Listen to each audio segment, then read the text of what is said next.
Wired.com presents The Geek's Guide to the Galaxy. And here is your host, David Barr Kirtley. Hello, and welcome to episode 514 of Geek's Guide to the Galaxy. I'm David Barr Kirtley, author of the book Save Me Please and Other Stories, which is available now on Amazon.com. We had a great conversation about the book back in episode 500, so definitely check that out if you missed it. And I want to give a special thank you to Leonard Tatangia, who just gave the book its first 5-star review on Kobo.com. It says, David Barr Kirtley is a master of interviewing guests on his podcast, Geek's Guide to the Galaxy. Once in a while, he talks about his own work and writing, in the context of panel discussions with other writers. It's clear that he has put much of his life into writing, even though his focus is now on the podcast. His method involves a great deal of learning, understanding, and perfecting his writing. It shows in this collection of his stories. Each is finely crafted into among the best of short stories. Each story is a page-turner. These are gems of science fiction, horror, and other genres. The author's notes are an important part of this book. They detail the process and give insights into the mind of the writer. I look forward to more stories from this author. So big thanks again to Leonard Tatangia for that great review. And our guest today is David S.F. Wilson. For the past 20 years, he's been a writer, director, animator, and special effects artist at Blur Studio in Los Angeles, where he's worked on feature films such as Avengers Age of Ultron, and on video game trailers and cinematics for games such as Halo Wars, Mass Effect 2, BioShock Infinite, and Star Wars The Old Republic. He also directed the feature film Bloodshot starring Vin Diesel, and the Sunny's Edge episode of the Netflix original series Love, Death, and Robots. I'll also mention that I've been doing some work with Blur Studio, pitching ideas for an upcoming project. That's all I can say at the moment, but I will definitely say more as soon as I can. And now here's our interview with David S.F. Wilson. Alright, so we're here with David S.F. Wilson. Welcome to the show. Oh, thanks for having me, David. I think that's the first time out loud, other than my mother, everyone's actually called me David S.F. Wilson. I was actually curious, what is the SF? Does that stand for science fiction? Science fiction is your middle name? I didn't actually realize that until I was in my teenage years. But no, it's my grandfather's name, Seymour and Fellows. So when you're 5 years old in school and you have to write your full name out, it takes a while when you've got that many. Okay, so my first question that I usually start off with is, how did you first get into fantasy and science fiction? Just reading, really, in sort of junior school and then in high school. I started with fantasy. I loved, I think it was actually even before that. I feel like Roald Dahl is a sort of gateway to fantasy. So very young, I read that, and then I moved very quickly onto David Gemmell, and I read his entire sort of Draenei Tales catalog, and then it was everything, The Magician and some Terry Pratchett, that eventually became sort of Dungeons and Dragons and video games and everything like that. But it was mostly, I would say, probably David Gemmell was my first fantasy love. I've never read David Gemmell, but the story that I heard once is always stuck in my head, where he was a pretty big, strong guy. He had worked as a bouncer. And he was on a train platform or something one night, and there was a mugging going on. And he thought to himself, what would Boromir do? And jumped in and... That's funny. I've never heard that story. No, I actually need to... I was having a conversation with Neil Asher recently, another author I like, and I've never actually spoken to anyone about David Gemmell's books, and I always felt they were maybe this guilty teenage pleasure. And he was like, no, those books are amazing. Like, I just reread them 5 years ago. And now I feel like I need to go back and revisit them. But there's also that part of me that feels like they sort of occupy this wonderful space from my teenage years that may just disappoint me in my sort of now being a bit older. Like the vacation places you should never revisit as an adult. But we'll see. Yeah, that's always dangerous, going back to stuff that you loved as a kid. I mean, that's, people call it the Suck Fairy. The Suck Fairy came to visit while you were gone. Have you ever heard that? I haven't been. Yes, I imagine. I don't know. Neil Asher gave me sort of a renewed sense of confidence that the books were as good as I remember them being. So there's a specific like set, the Waylander series he wrote. I love that character. Like the book is like a 3 or 4 book arc to it, and the end of the 4th book or 3rd book, I can't even remember which one it was so fulfilling and sort of it just had an amazing ending to it that I kind of want to go back to it. But again, like I'm worried I'll disappoint myself. So we'll see. Yeah. So you mentioned Terry Pratchett, and was it like the Raymond Feist magician? Yeah, exactly. Yeah. But it's funny, in high school I quickly moved away from fantasy and then got into science fiction. And I shouldn't say that. And obviously I read the sort of classics like the George R. R. Martins and the Tolkiens and whatnot, but I got into fantasy later in high school. That was the sort of Gibsons and Stevensons and Haldeman and Alfred Bester is Stars My Destination is probably one of my favorite novels of all time. But my sort of, I would say my favorite is this sort of subset of science fiction that I like to call science fact, which is sort of Michael Crichton and Daniel Suarez, and that sort of very plausible, sort of just beyond the horizon science fiction. I love that. It's sort of, that's my favorite. Yeah. Well, let's definitely come back to all of those. But so you grew up in South Africa, right? Yes, I was born and raised there in Cape Town, South Africa. And I moved to LA when I was 25. So what was it like being sort of a science fiction geek in South Africa? Was it like pretty much all the same stuff that you would have read growing up in the US, or was it different at all? Well, I'm not sure what kids in the US were reading growing up, but I can say there weren't a lot of kids reading science fiction and fantasy and playing video games in the 80s at my schools. South Africa is very much the school I went to was a very sort of sports-focused school, which was fine, we sort of played a lot of sports at school. But my best friend, even when I got to high school, was we were sort of athletes by day and nerds by night.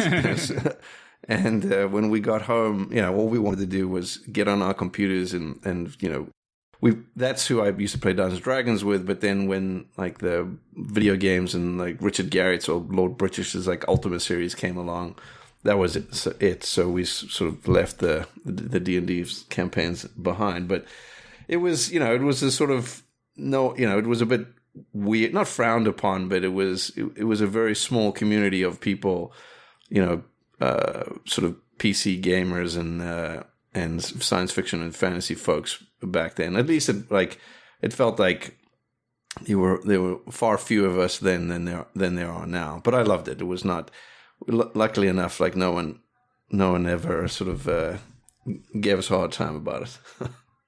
I talk a lot. I'm a huge Ultima fan. I talk about that a lot on the show, and I almost feel like the 8 virtues like became my religion or something. Oh, that's funny. Man, and you know what? It blew my mind too, and I didn't realize it. Like I remember, I think the first one I played was Ultima 5 maybe or 4, and then I went back and played the others, and then obviously I played every new one that came out. But Blur, who I've obviously worked with for many years, like there was the end to like the Black Gate one, and like the I forget even the creature's name now. It comes out. The Guardian? The Guardian, thank you.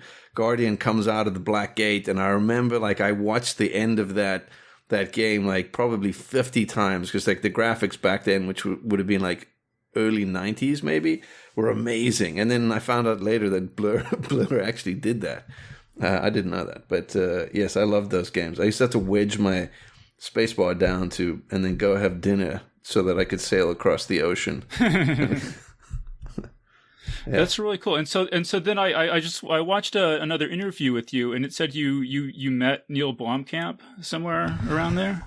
Oh yeah, it sort of, what would that be, in the mid 90s? No, late 90s, and so there weren't very many people doing like visual effects and computer graphics in South Africa at that time. So you could sort of, it was a very small community. So everyone, and then I was in college. I remember I was second year. I dropped out because I'm like, there's nothing I want. I went to my guidance counselor and I was like, I want to make movies and interactive entertainment and visual effects. And he was this like 60-year-old Afrikaans guy. And he was like, I don't even know what to tell you, son. That does not sound like a career and I would not advise it. And I was like, oh man, I'm in the wrong place. And I dropped out. And I was just sort of trying to find any semblance of a animation school or visual effects or anything, any sort of film. I didn't want to do traditional filmmaking. I wanted this sort of hybrid digital and visual effects version, but no one was teaching that in like 96 or whatever it was. And then I met Sholto Copley, and that's how I met Neil. Like Sholto and his partner at the time, Simon Hansen, had started this sort of renegade little film studio. And Neil had they all went to high school together, I think, in Johannesburg, and they were sort of making their short films. And Neil was making these amazing, like, not everyone knows Neil for like the first things is like the Alive in Joburg and whatnot. But before that, he was making these fully animated little videos of like robot rebellions.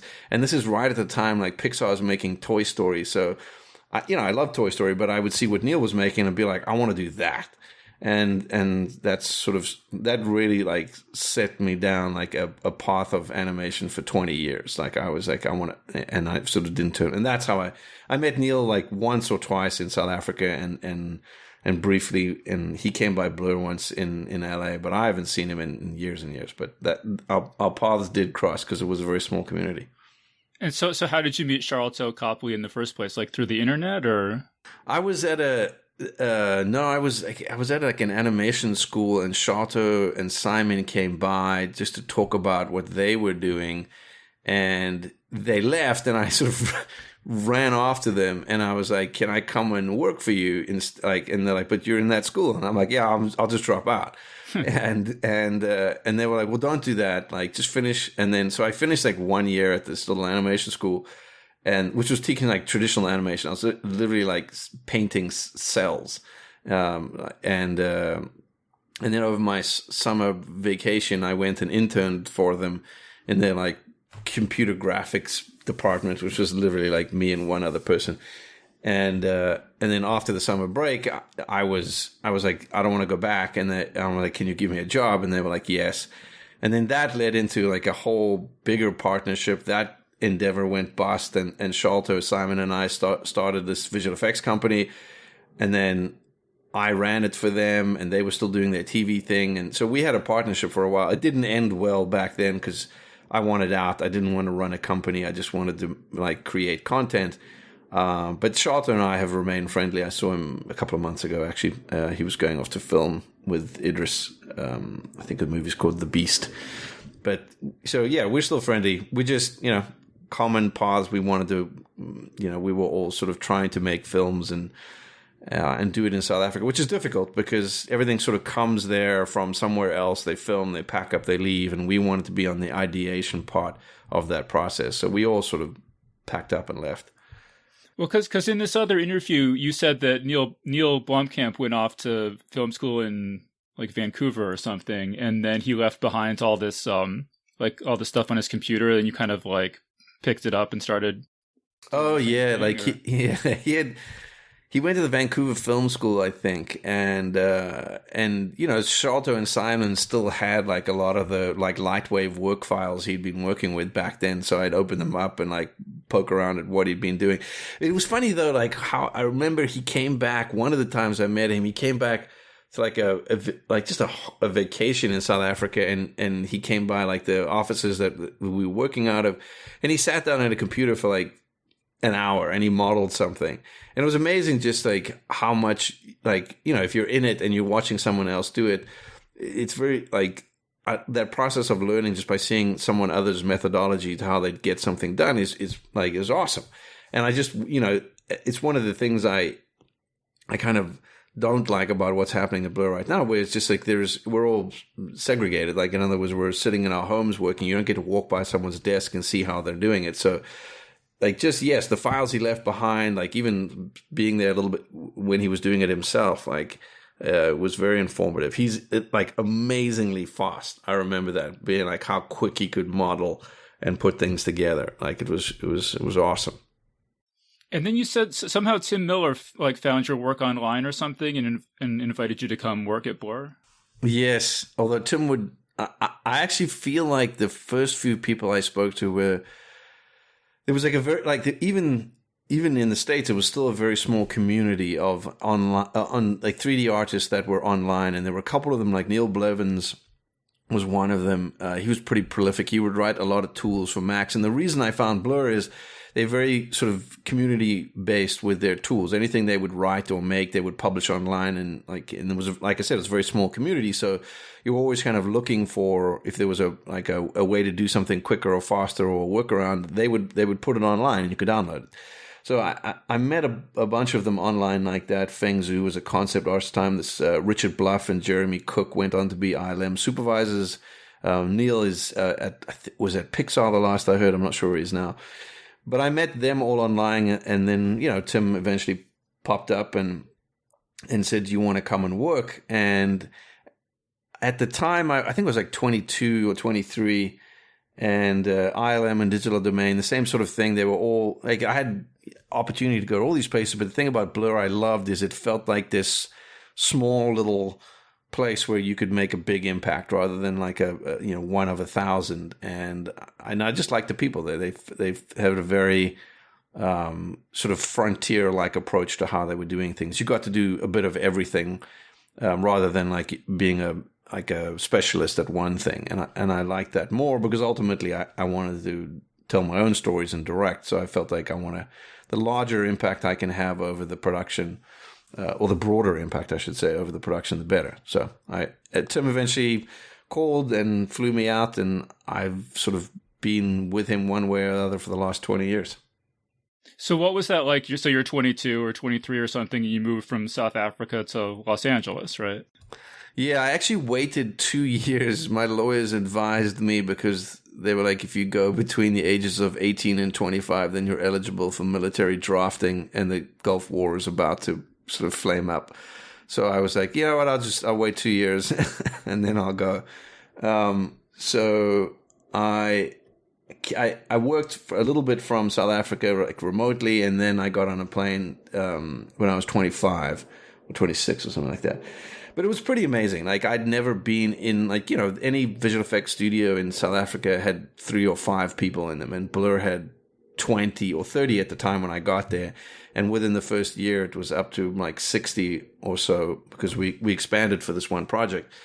But Tim had a knack for finding folks all over the world. And it was like this sort of little like home away from home of like disaffected lost boys, if you will. We all sort of banded together. Like, my best friend was this artist from Finland who is still one of my closest friends. There were a lot of French people and Korean and Belgium. Actually, there were 2 guys, and we sort of all, we didn't have any family in LA, so like that studio became our family. So it was pretty amazing. But like in an unhealthy way too, in that we just lived there. Like we'd work 7 days a week, 14 hours to 16 hours a day. We didn't have anything else to do, and we loved the work. So it was pretty awesome. I'm not sure, I would advise it, but I loved it. It really did feel like sort of the frontier of CG at the time. Was pretty cool. So what sort of project, like what were some of the big early projects that you worked on that sort of stick out in your mind?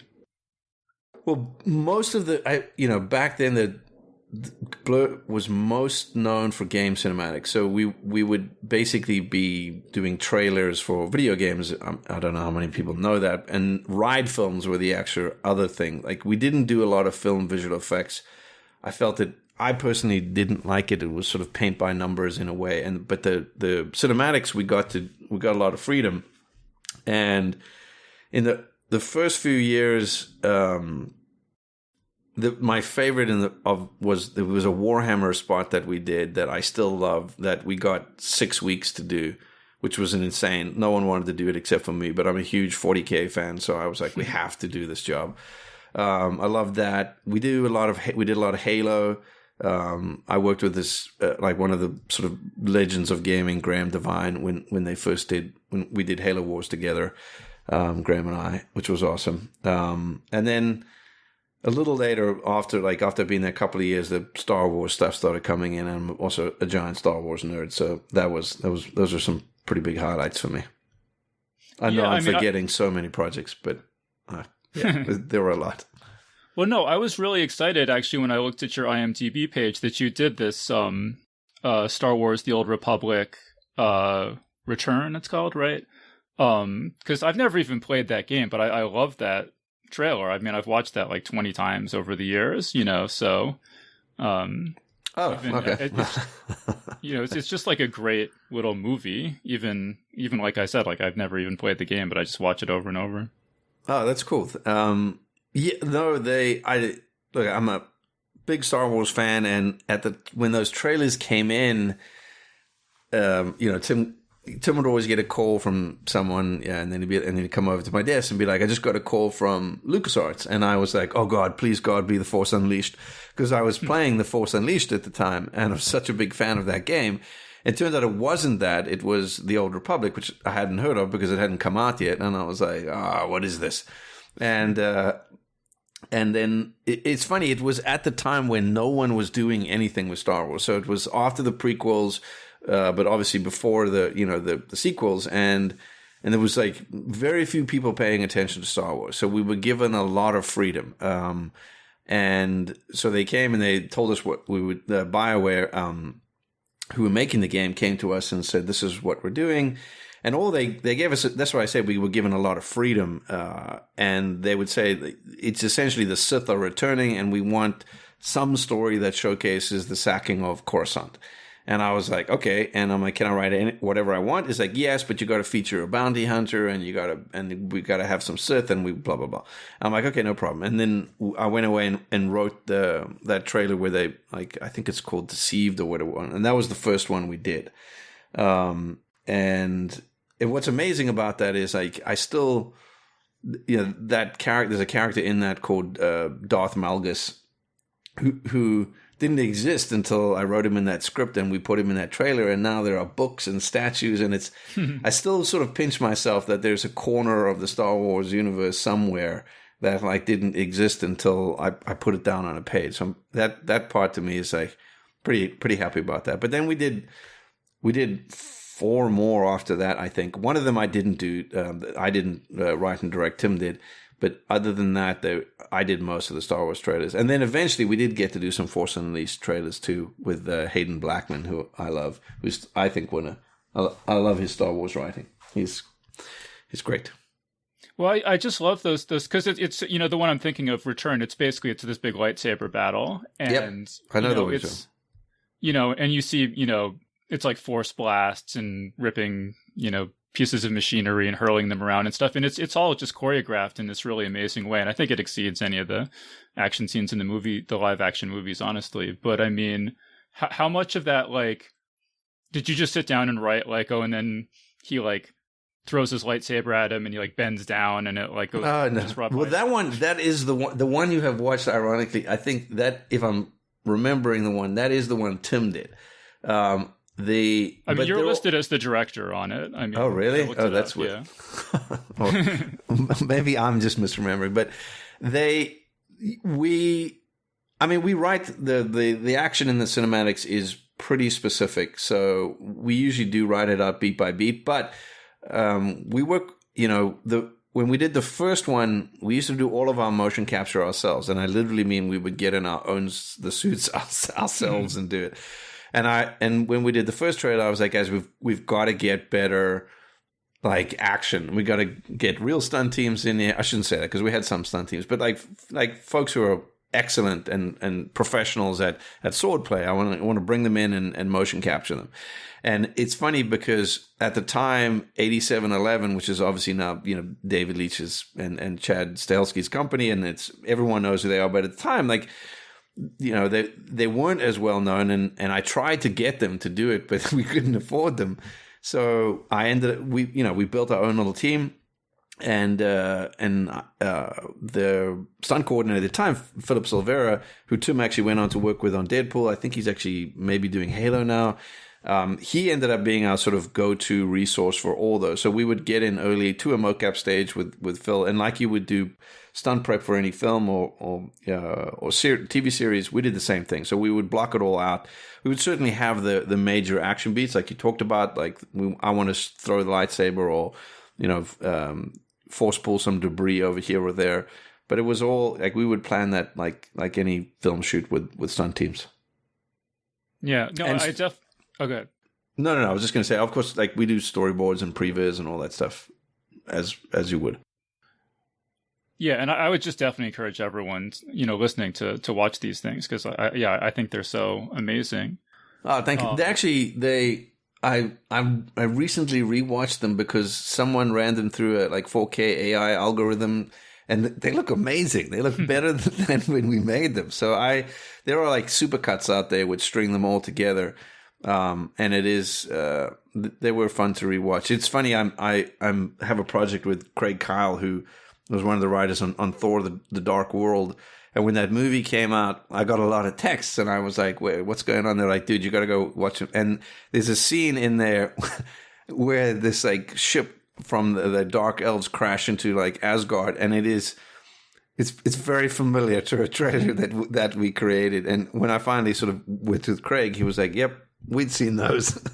So they were a lot of fun. It's always. Whenever we would get a call to do another trailer, Star Wars trailer, the artists at Blur get very excited. So they are very much passion projects at the studio. So it's a lot of fun. Yeah. So when did you first get wind of Love, Death, and Robots? Like, when did you hear that was going to be a thing? That had been a thing for a very long time. So prior to it being Love, Death, and Robots, Tim had tried to get Tim Miller, who runs Blur. We had been trying to make an anthology series based on heavy metal, essentially, and nobody wanted to do it. And this is pre-streamers, so at its peak, we had a movie, and we were going to do like 6 or 7 shorts. And Jim Cameron would do one, Zack Snyder, Gore Verbinski, Guillermo del Toro, Tim, David Fincher, and they couldn't do it. And I'm like, if you can't get it done with those names on the poster, then you're never going to get it done.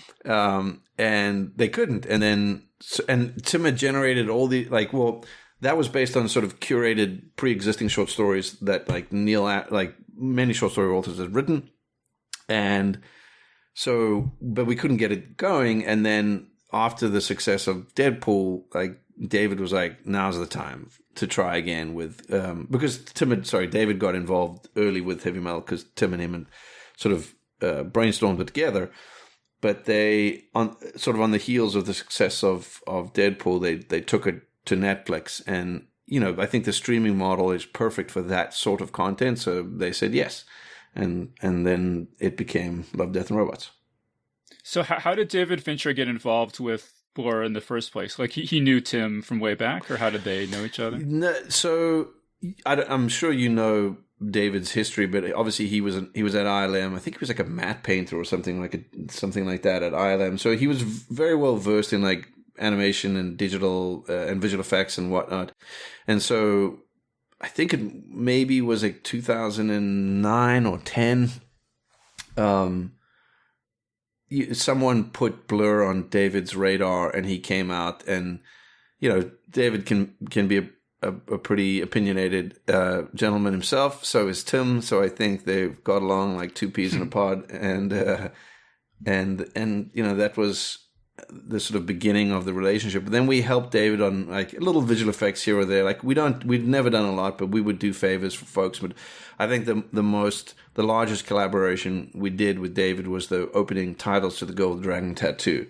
But so we've done little bits on David's projects over the years, but it was just sort of industry introduction. Someone told, I'm sure Tim knows the specifics, but someone recommended David go down and check Blur out, and he did. And so then you ended up directing Sunny's Edge, which was the first episode, at least in the order that I watched it on Netflix. So how did you kind of get directly involved with that? Well, I directed at Blur for many years, and then when Tim was directing Deadpool, Tim was the creative director at Blur, and I was a director there. Jeff Fowler, who's just done the 2 Sonic movies, he was the other director at the time. And when Tim went to do Deadpool, I took over as creative director, and then again, once Deadpool was done, Love, Death and Robots took off, and Tim asked me if I wanted to direct one of them, and he put a couple of the shorts that he had selected on my desk, and I read Sunny's, and I was already a big Peter Hamilton fan. Peter wrote the Nightstorm trilogy. If you haven't read it, it's awesome. And Sunny's is almost like a precursor to the Nightstorm trilogy. And I loved it. And I called him back that night, and I was like, I want to direct this. And it's, it feels a little easier to say that's how it happened, but I've been working with Tim at that point for like 15 years. So, and then it was the last thing I did before I went off to make my movie, but it was pretty amazing. Authors are like my rock stars, so it's very intimidating. I think the most intimidating thing in life is emailing authors, because I just feel like they read my emails and cringe. But I put this presentation together for what I wanted to do with the Sunny's Edge short, and then we had a Skype session, pre-Zoom days, with Peter Hamilton, and I shared my screen and walked him through the presentation of what I was going to do, and I couldn't see Peter at the time while I was walking through it.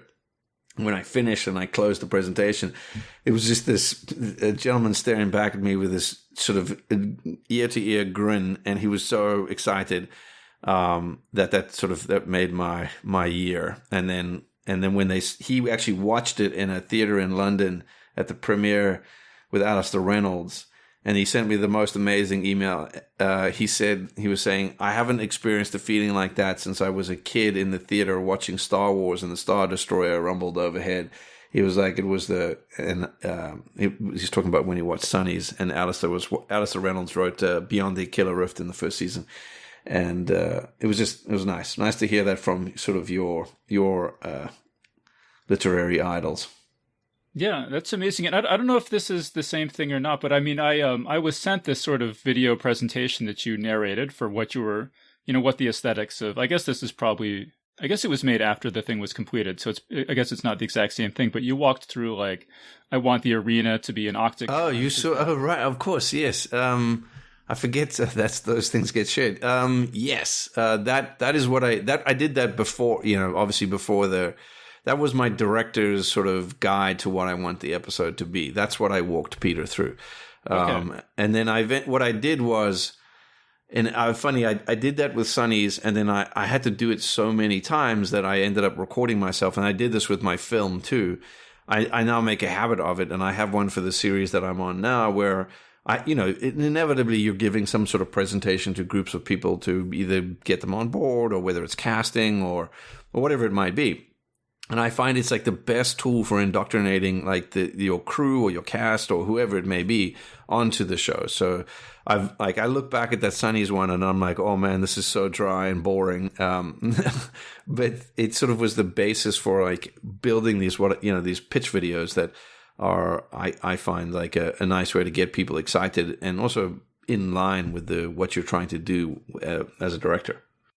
No, I thought it was really good, and I mean, it's one of the things that really made me want to talk to you because you just seemed so like passionate and sharp on this thing, and so intentional about so many of these details of what you wanted the arena to look like and the Edwardian outfits and stuff like that. I just it was really because I don't do animation obviously, so it was really interesting for me to I never thought about all I just watched the 17-minute thing, and I was like, that was cool, but I was just getting the sense of just how much work goes into one of these things. I mean, like, I think you said it took a year to make this 17-minute. It did. It takes Sorry, go ahead. Yeah. Well, could you just say, like, why does it take a year to make a 17-minute long short film? it's very precise and slow. A lot of people would ask me, like, what's the difference between live action and animation? And I would say directing live action, directing animation. And directing animation is like directing in slow motion, in that, like, you make a decision and the results of that decision manifest over weeks, sometimes. And as a result, you have to be very precise with what you're doing, because you can't just be like, oh, let's try it this way. And then $55,000 and a week later, like, let's try again. Now, you can't do that. It's very expensive. And, there are a few directors out there who are afforded that level of, like, exploration, I would say. But I do, it takes a long time just because of the nature of how long it takes to create everything. It's very similar process. We do the same, storyboarding and pre-visualization or layout. We go on stages and shoot, obviously, but then there are teams of hundreds of animators and artists and lighters, and that whole process is segregated. I think it's going to change over the next 10 years with real time, but it takes, everything needs to be built from scratch, and it just takes immense amounts of time. Like, you can't start the animation until the characters are built, and then the characters need to be rigged, and once they're animated, then you can light them, and it's this long process of building everything bit by bit. I love, as a director, it is there are like fundamental differences between the two, but you wield an immense amount of control in animation because it takes so long, and you can be hyper specific about what you want. So how many people worked on Sunny's Edge, and is it like people were working on it for a year, or was it like you have a team of people who make models or something, and they make all the models and then they pass those off to other people? And exactly, it is a sort of like roving teams of artists, and I think so. Once you finish, so you have layout artists who sort of set the blueprint for the whole episode. While they're doing it, modelers are coming in, and they'll model the characters based off the designs, or the environments based off the designs. Then the riggers come in, and they they'll add all the skeletons to the characters and how the animators are going to animate them. Then it's the animation team, then it's the lighting team, then it's the compositing team, then it's the effects team. Well, actually, the effects team and the compositing team are usually at the same time, but they're all I would say there were 20 animators, 20 lighting artists, 20 compositing artists. 150 artists when all said and done on Sunny's Edge at various stages, something like that. And because of that's why we're usually doing multiple episodes or multiple projects at the studio at the same time, because you got to keep the modelers can't wait 8 months for the next modeling cycle to come around, so they'll go from show to show. But it's a very focused process, which means you can, like I said, you're not you're hyper focused on one aspect of production at a time, which is great. But it also means like you're not looking at a final frame and making decisions as a director based on all those components together. You're really just doing them one by one, which is, again, it's nice in that you control, but it's not nice in that when you finally see it all together, you realize you may have missed some other opportunities. You mentioned Alistair Reynolds in there, and I told you my three favorite episodes from season 1 of Love, Death, and Robots were Sunny's Edge, the one you directed, and then Beyond the Aquila Rift and Zima Blue, which were the adaptations of the Alistair Reynolds stories. I was just curious, did you? I don't think Blur did those, but I was just curious if you know anything about the creative process or anything. We did. Blur does in either Love, Death, and Robots. In most of the seasons, they'll do 2 or 3. They'll actually, the studio itself, the artists at Blur will produce, but it's too much contest for Blur to do of its own. So, the game cinematic world is a pretty tight community. So we know a lot of the other studios. So Beyond the Killer Rift was done by this amazing studio in France called Unit Image, and the directors work at the studio. And that blew my mind. They also did Snow in the Desert from season 2, volume 2, I should say. They did Snow in the Desert in that one. Which again, they just look amazing. They're one of the best CG houses out there. I love them. And Zima Blue was I'm going to mess up who the studio was, but Robert Valley was the director, I believe. I don't know very much about Zima Blue. Beyond it is an absolute like head and shoulders favorite. There were like three of them, like three robots. I know Sunny's was a popular one, but Zima Blue, I think a lot of people really loved. I think it's fabulous, and Robert's an amazing director. But I don't really know much about that. But Beyond the Killer Rift, I can tell you, like it was. They put so much, love into that spot. It just looks incredible. The nice thing about a lot of those animation houses that helped us with Love, Death and Robots and worked with us, our partners, they've all cut their teeth on game cinematics and commercials, but there are a lot of constraints with that, and really all Tim does with Love, Death, and Robots is hand them the script from the short story and say, sort of make it yours. And there's an immense amount of freedom there. And they all, I think all of that freedom shows up on screen because they poured so much more into it than, I think there was time allowed for. So those are good ones. Yeah. And then you mentioned Snow in the Desert, and that was one of my favorites from season 2. And you said it's based on a Neil Asher story. I actually interviewed him about his collection, The Gabble and Other Stories, and the Snow in the Desert story is one of the stories in that book. So I had read that before I watched the volume 2. But you mentioned that you sort of interacted with Neil Asher. So like, what kind of interactions with him have you had? We so Tim and I have this other series we're developing that we've sort of invited authors to collaborate with us on, and Neil was one of them. It was pretty amazing. I'm a big Neil Asher fan, so it was kind of like getting to meet all the sort of rock stars of your youth. I had a long chat with him, but like and Neil did not want to. All he wanted to talk about was like the other books we've all read. That's why I said David Gemmell came up with him. But Neil, I am very familiar with Snow in the Desert. It was one of the shorts in the original heavy metal packet that I wanted to direct. I was like, I want to do this one. And when season 2 was rolling around, Tim was like, we're doing Snow in the Desert. Do you want to do it? And I just couldn't. I didn't have time, and I couldn't commit to it. So I was a bit bleak about that. But I love that short. It was done by Unit. I just saw it in the theater recently when season 3 or volume 3 launched. They screened some of the new shorts and some of the old ones in a movie theater, and I'd never seen the Love, Death, Robots content up in a movie theater, and was watching Snow in the Desert, and then they played Sunny's too. Like, made me kind of go like, why aren't there animated movies like this? And I'm making it my mission over the next 5 years to get something like that up on a screen somewhere. I just feel like, it deserves it.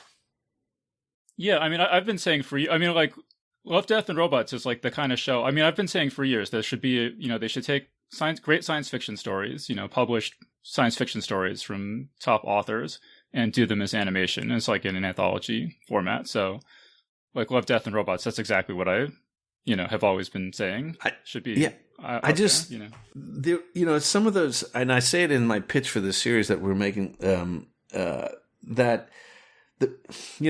of my favorite science fiction stories, they are very adult in content, right? And they're very sophisticated, and they don't pull any punches, and it's the problem is they're also expensive to make, and I think the sort of Hollywood system of when there are sort of 150, $200 million price tags, like there's a sort of sanitizing that happens, in my opinion, that is like sort of kills a little bit of what I loved about a lot of these stories.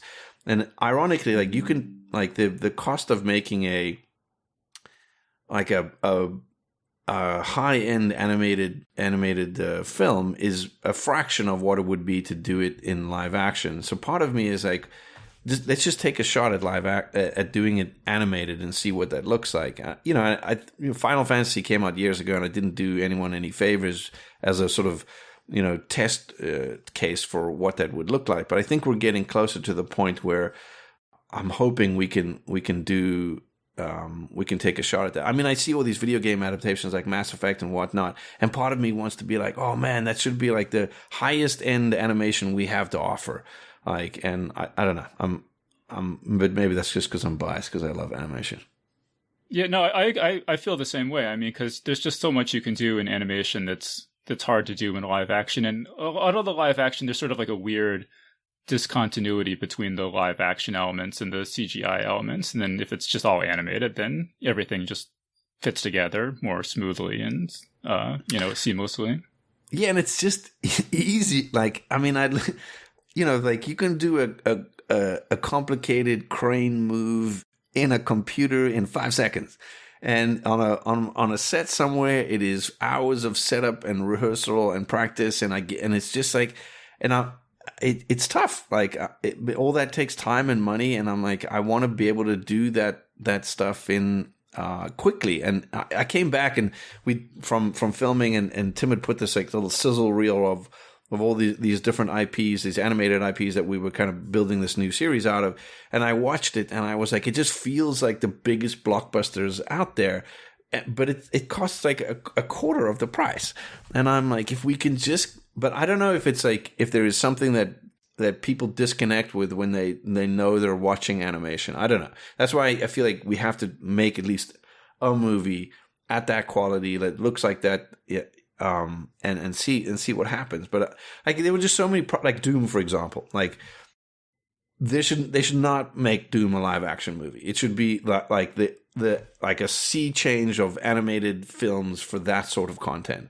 And I want to see what that looks like. I mean, they've tried and it didn't work out. I didn't like the previous installations of that franchise.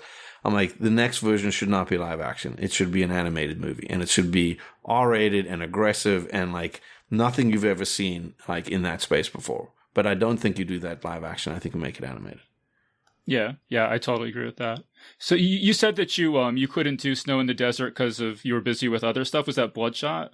Was that what was going on? Yeah, I was in the middle of post. I really wanted to do it, but there was just no way it was going to happen.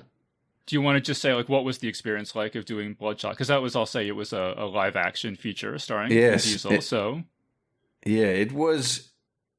I loved it, and at the same time, it was frustrating because a lot of how I had been working for the past 15 years, I sort of had to leave behind me. And that was my comfort zone. I think the most daunting part of going off to make a feature is in like the space of 1 or 2 months, you build an entirely new creative team. It was my first feature. And then you sort of set out on the biggest creative endeavor of your career. And you've rolled the dice in a large number of ways and not all those dice paid out for me. And I'm not talking about crew or cast or anything like that. I just mean it's like, I wanted those same core group of people that I'd worked with, but obviously they come from animation. So that was tough for me, but the actual process of it, I love filming, I love filmmaking. And there's, like I said, the process of there's nothing quite like framing up a shot in live action and seeing all those elements come together at once. It's pretty amazing. I love that there's a sort of happy accident that happens on a live action set in terms of what the actors bring or what the day brings or the crew brings or your DP. And when those all do come together, they can create something special. But I'm used to, I guess, I'm a little more meticulous. And I think if you've seen that Sunny's Edge sort of pitch video, I like to plan and precisely execute, and I think I wasn't quite prepared for some of the sort of freewheeling aspect of live action filmmaking. But I loved it. I happily returned to it, but I think I would do things differently knowing what I know now. I mean, in this other interview with you I watched, you said that you read the script and you suggested some fairly major revisions to it, and you didn't think they were going to go for it, but then they're like, "Oh, this is great," and they ended up changing it. Yes. I was like, I was actually in the middle of another prepping, very close to the sort of starting line of another movie. And I was like, I read the script and I was like, I don't like this as it is, but there was a core of an idea that I liked about this concept of this sort of illusion of choice in this sort of, in a technologically advanced society. And I was like, I like that. And here's what I would make the movie. And I threw out bunches of, and I expected them, usually at that point, if a movie's been in development for as long as it has and some people have come and gone, no one really wants to spend any more money on development, so especially on first-time directors. So I expected them to give me the usual, no thanks. And then they came back and they're like, we really like all the ideas.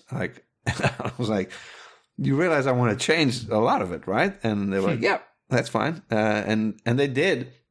And Eric Heiserer was on at the time, who is one of the nicest human beings on the planet. And he and I sort of set about getting it rewritten. Because it has kind of an interesting premise. So, the premise is that it seems, I guess, at first to be this kind of standard revenge action movie where the main character, his wife has been killed, and he's out to get the person who did it. And then about a third of the way through the movie, and this is not too much of a spoiler because it's in the trailer, but everything's in that trailer. Well, so maybe you think there's too many spoilers in the trailer? Or? Oh man, you don't know. Yeah, the whole movie's in the trailer. But anyway, it's fine. But so it turns out that he's sort of his mind is being manipulated to make him think that different people killed his memories being erased and reprogrammed over and over to sort of direct him at different targets under the mistaken belief that this is the person who killed his wife. Yeah, it was. I think the hardest thing, the main concept of it all was that sort of everyday boxes of logic beyond our control make decisions, and we sort of follow those decisions blindly. But the sort of magic trick of these technology companies is the false sense of agency, right? You swipe right, you swipe left, you click accept on the route that Google Maps tells you to go. These are, and you feel like because you're hitting the button that says accept, you're making that choice. But there were 1,000 routes you could have taken, or 1 million of people you could have gone on that date but it's the person who makes the menu that controls the most sort of informative part of the process. And that's what the story was about to me. It's like this: you're not going to commit to something if there's only one choice. But if you feel like you're making the choice, you sort of devote a lot of sense of your own self to that choice. And I liked what that had to say about like a lot of how we live our lives today. Because the crazy part about that whole thing is like you don't even know who's behind the curtain making those choices, and if they changed hands or if it was sold to someone else, like how would you even know? And I think that sort of curated sense of media or existence that we live today is pretty frightening to me. And I like the idea of a film that would explore the sort of extrapolated but fun end of that. I think in the pitch I gave, the film can't be a TED Talk, so it was essentially like there has to be like a superhero aspect to it. It's a tricky balance between entertaining and meaningful, and it's difficult. I think the hardest part about being any sort of storyteller, especially with something as involves so many people like a movie, is that there's what you want to make, and there's your own tastes, and there's like ultimately what you make. And when they're not exactly where you want them to be, that's the hardest part as a creator. Is that you kind of go, well, we almost got there, but it's not everything I wanted it to be. But yes, it was very much about the idea that this sort of technology manipulating our lives. Yeah. Well, and you mentioned, or it's been announced that you were working on an adaptation of Influx, which is based on a Daniel Suarez novel. Do you want to say anything about that? Yes, that is still going. I'm still very much, it is a big passion project of mine. But it's funny, I was talking about the dangers of technology, and Influx its core premise is, and I highly recommend the books. I don't want to give it away, but the main conceit is this Bureau of Technology Control that essentially regulates technology, and they decide with a large sort of sense of autocratic oversight what technology mankind is ready for. So there's this curtain, and behind it is our sort of stolen future. And I love that. I think it is a very meaningful sort of conversation that we're having today. In the sort of zeitgeist, I should say. But it's a big popcorn movie. Dan is a good friend of mine. We actually, I've been wanting to adapt Demon and the follow-up to it, Freedom, for years. I love that's how he and I met over those two books, and we've been wanting to find a project to do forever. And after Bloodshot, that became Influx. But I think if Dan and I could... Could you say, when you say you met over those two books, what does that mean exactly?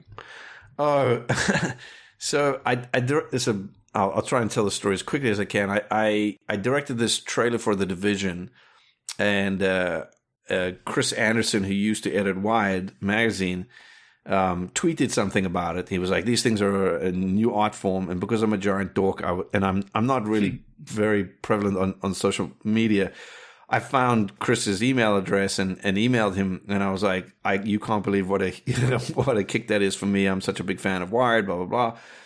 And he emailed me back immediately, and then as nerds do, we started talking about drones and warfare and all sorts of things. And Daniel Suarez's books came up. He wrote a book about drones called Kill Decision, and he was like, "Oh, I'm a huge fan of Dan's too. I'm having dinner with him like next week. Would you like to join us?"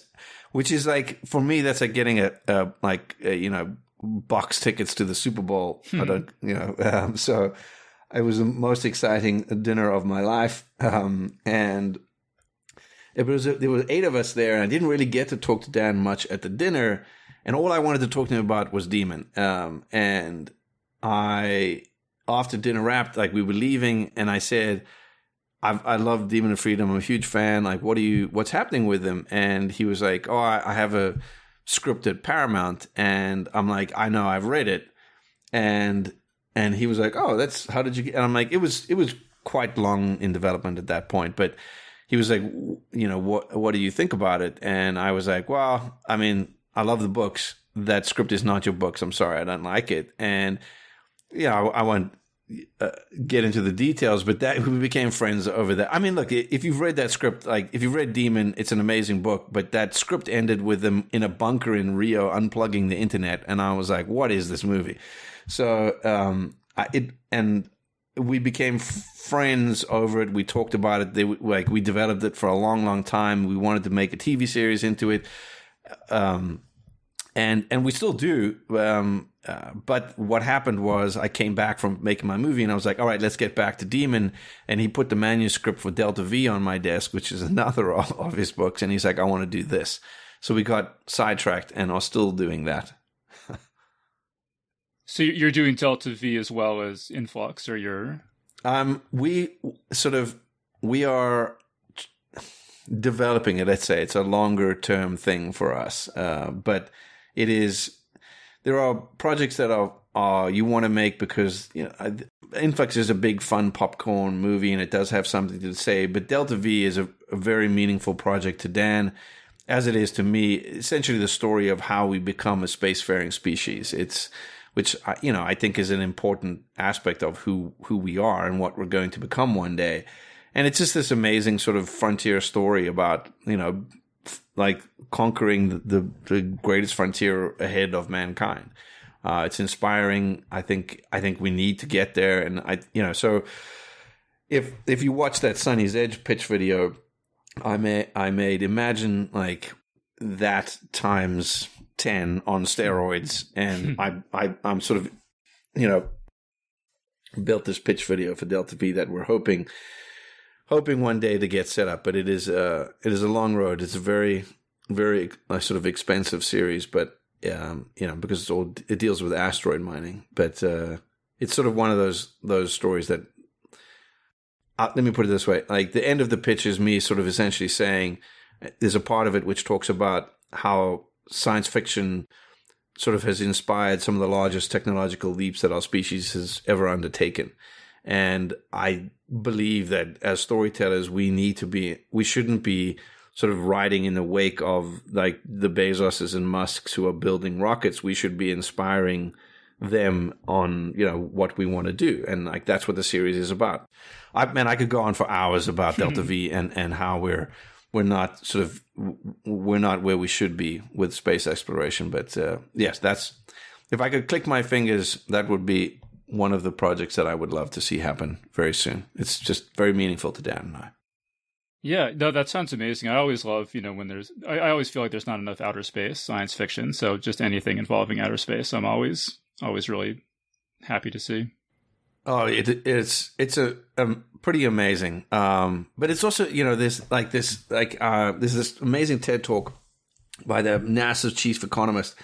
And it talks about that, how science fiction literature inspires the moon landings, and it charts this 300-year journey from the first science fiction book ever written, which is like this Bishop of Hartford who wrote this like novella about a goose-powered moon machine. And you sort of track it through like Edgar Allan Poe to Jules Verne to H.G. Wells. And it's this amazing journey of how you can see the influences of one to the other and how it eventually, becomes the Apollo program. Like so much so that like from the Earth to the Moon is like a 3-day journey, 3 men taking off from Florida, which are the exact parameters of the Apollo program. It's amazing how much they all these sort of rocket engineers and scientists were influenced by like literature. So it's like I really do feel a responsibility as storytellers to sort of really think about what stories we tell next. And it's a story about how we, become like take that first step. And I don't know. It's heartbreaking to me that not heartbreaking, we haven't had as much success with getting it set up as I think Dan and I would like, but it is one of those projects where we will never give up. I just think it's too important to both him and me. Well, it sounds amazing. Yeah, I definitely hope that happens. I want to also mention, you mentioned the Division trailer, and I just went and watched that because I saw the Chris Anderson tweet where he said, this is a video game trailer that made me cry, Oh, yeah. And it's not like anything I've ever seen. It's like this sort of time lapse pan from an apartment to the street as as it goes from like a normal everyday reality to a sort of post-apocalyptic reality. Yep. And then you see sort of like all this, you see the environment changing, but not the people mostly who are changing it. So you'll see, cars crash and bullet holes appear and blood splatter and stuff, but no people. It's just this this eerie time lapse sort of thing. So can you talk about just how did that concept? Yeah. Again, I'll try and be quick, but it's a longer story. So the creative director at the game studio who are making the game, like Blur, got a call for this game called The Division. I'd seen a gameplay video and I was like, oh my God, that game looks amazing. And they had a sort of brief of what they wanted, and we came up with a concept within their brief, and they were like, this is great. And the creative director was like, but it's exactly what we wanted. He's like, I want a concept that's going to make people uncomfortable in the boardroom at Ubisoft. And I'm like, okay, no problem. And at the time, like there was this Dead Island trailer that everyone was talking about. And I'm like, no problem. I'll go away and I will write that trailer. But here's the problem with it. Like that Dead Island trailer is emotional, but it has barely anything to do with that video game. In fact, like some people would argue it was misrepresentative of the game. But I'm like, but it stood out. The zombies attacking yes, people at the hotel or exactly, or something. Yeah. Exactly. And I'm like, but here's what's going to happen. I'm going to write it. You're going to love it. And then people are going to try and stop it every step of the way. And unless you and I are standing side by side, it'll never make it. And so he was like, no problem. And I went away and I wrote that trailer. And it essentially, like, I'm always looking for like a North Star, like something to grapple onto. And in the stories about like the decline of New York during a pandemic, I'm sort of oddly unfortunate now, but, that's what the game was about. And it was essentially the concept that like when, the shit hits the fan, like people turn their back on one another. And there was this idea that tragedy is invisible. And like, because we turn away from it or we cross the street or we don't look out for one another because we sort of like slip into self-preservation.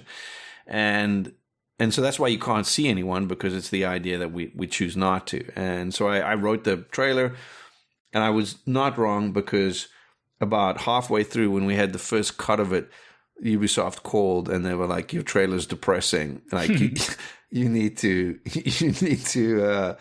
change it. And specifically, there's a suicide in it. And the head of the Ubisoft was like, it's making me uncomfortable. I'm like, do you understand the irony in what you're saying? And that the whole trailer is about that we choose to turn away from things that are uncomfortable or difficult because we don't want to, have to deal with it. And it's that emotional experience that you are having is the point of the trailer. And like in their defense, they listened to me like sort of soapbox for about 5 minutes, and then they were like, "You seem like a rather passionate fella. We'll let you carry on."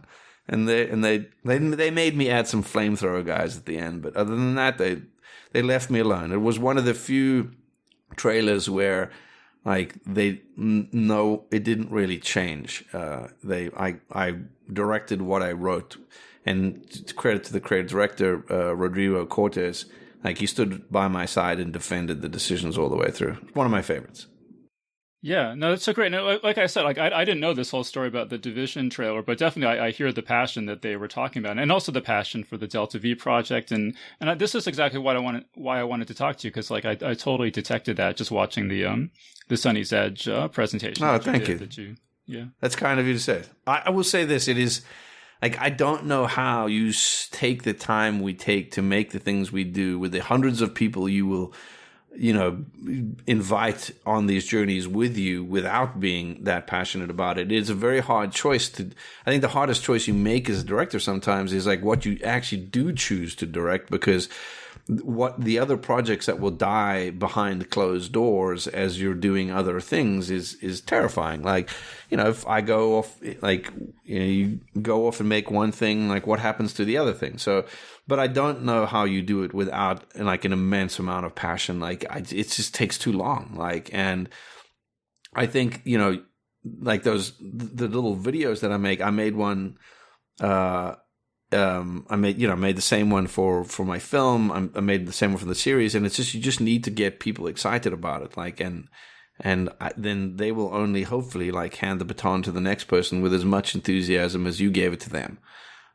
Anyways, I like, but it's easy like to be excited and passionate when you love the stuff. Like, it really is. Like, I still, like, even though like I'll miss out on something, or I didn't get it, or something didn't turn out the way I wanted to do, I kind of go back to my 15-year-old self in high school. And like, if you could tell that 15-year-old kid who was like, all he ever wanted to do is what I'm doing now, that you'll get exactly what you hoped you would get to do, like, I wouldn't believe him. Like, so it's been a ride. Yeah. Well, so this has been so great. Unfortunately, we're pretty much out of time, but you've alluded a couple times to this thing you're working on now, and I know a little bit about this, but I don't know how much I'm allowed to say, so I'll leave it to you. But is there anything you want to let people know about what you're working on these days? I would just say it's the sort of love child of everything I have, adored over my 45 years on this planet. It is a sort of infusion of all my favorite authors, the video games I played, and the animation I've been a part of with Blur. I think that's about all I can say, but it's like sort of the melting pot of all those things together to create like one thing. It is. I'll give this one little anecdote that it does feel like when I was 15 years old in high school, I wanted to make, part of my thing was making video games. I wanted to make video games, and well, amongst other things. And I was developing a game, and Epic Games obviously make Fortnite at the time, or Epic Mega Games. They make Jazz Jackrabbit and One Must Fall and Epic Pinball. And I sent them a sample because they were a Shareware company. And I got this letter back from Tim Sweeney, like a signed letter, like, we'd love to see what you're working on. And there's like a bunch of, free games and developer stuff. And I was 15 years old, and I'm in South Africa, and it, like, for the first time, like, my dream of doing more, like, didn't seem that unattainable. And I kept that letter. It's sort of 30 years later, it sits on my wall in my office. And I like, finally, I was on a call about a month ago with Tim Sweeney, and I'm like, I'm a little late. I'm getting back to you, but it really, like, it does feel like that. What the really only thing I can say is that the project is a sort of like melting pot of all the great loves of my life. That's it. I don't think I could say more. Yeah, it's super cool, and I'm definitely looking forward to when I can spread the word about it, because I think our listeners are really going to enjoy it. It's as soon as we can, I'm very excited to talk about it. I don't think we're there yet. Yeah, absolutely. All right, so are there any other final thoughts, or just any other projects you want to let people know about or anything? No, I think we pretty much covered everything. I will say thank you. I'm like, I don't have a lot of time, but I do listen to the podcast, and it's pretty great. I feel like I will be the low drag on your list for a few weeks, but but thank you. It's been a pleasure, and yeah. It's been great. Well, it's been so great talking to you, and so let's wrap things up there. So we've been speaking with David S.F. Wilson. So Dave, thank you so much for joining us. My pleasure, David. And that was our interview. So big thanks again to David S.F. Wilson for joining us on the show. This episode of Geek's Guide to the Galaxy was made possible thanks to support from listeners like you. So if you enjoy the show and want it to continue, please support us on Patreon over at patreon.com/geeks or via PayPal over at geeksguideshow.com/crowdfunding. Alright, so that was our show. So thanks everyone for listening, and we'll see you next time. The Geek's Guide to the Galaxy is a production of Wired.com. For more information about the show, visit geeksguideshow.com. To learn more about your host, visit davidbarkirtley.com. Music and voiceover produced by yours truly, Jack Kincaid. If you enjoyed this program, tell your friends. If you didn't enjoy it, tell no one. Thank you for listening.